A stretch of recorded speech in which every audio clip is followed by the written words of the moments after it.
Radio Classique, les podcasts de l'info.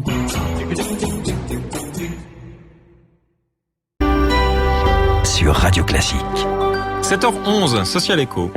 Avec le Crédit Coopératif, la banque de l'économie sociale et solidaire.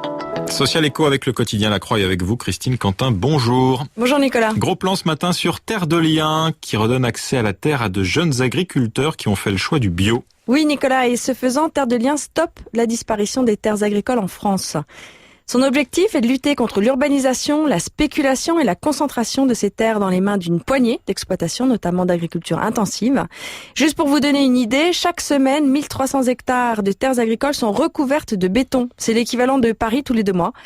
En 10 ans, leur prix a augmenté de 40% en France et finit par être décorrélé de l'exploitation que l'on peut en faire.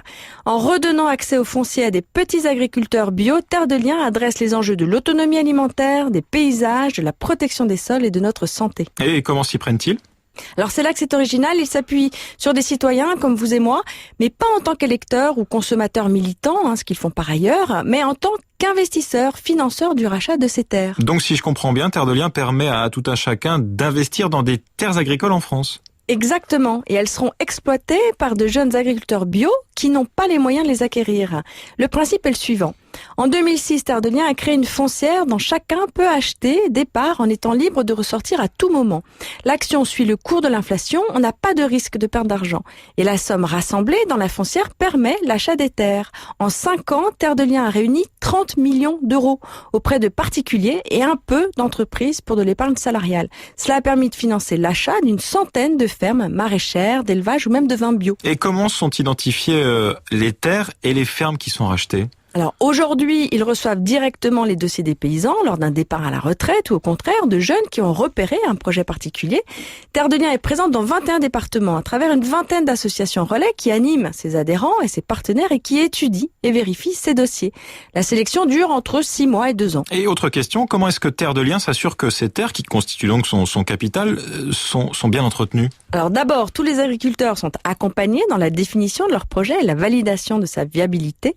Ensuite, ils signent un bail avec la foncière qui intègre une pratique de l'agriculture biologique obligatoire avec un certain nombre de consignes pour un traitement respectueux de l'eau et des sols, ce qui n'est pas toujours évident d'ailleurs pour les exploitants. Et enfin, un groupe d'accompagnants Terre de Liens, d'une dizaine de personnes, se forme localement pour accompagner et suivre chaque projet. Bon, et puis en conclusion, question rituelle, Christine, dans cette chronique, comment est-ce que Terre de Liens finance tous ces services ? Alors, ils ont 3 sources de fonds pour financer la cinquantaine de salariés et l'ensemble des coûts qui incombent à un propriétaire terrien, taxes foncières, entretien et amortissement des bâtiments.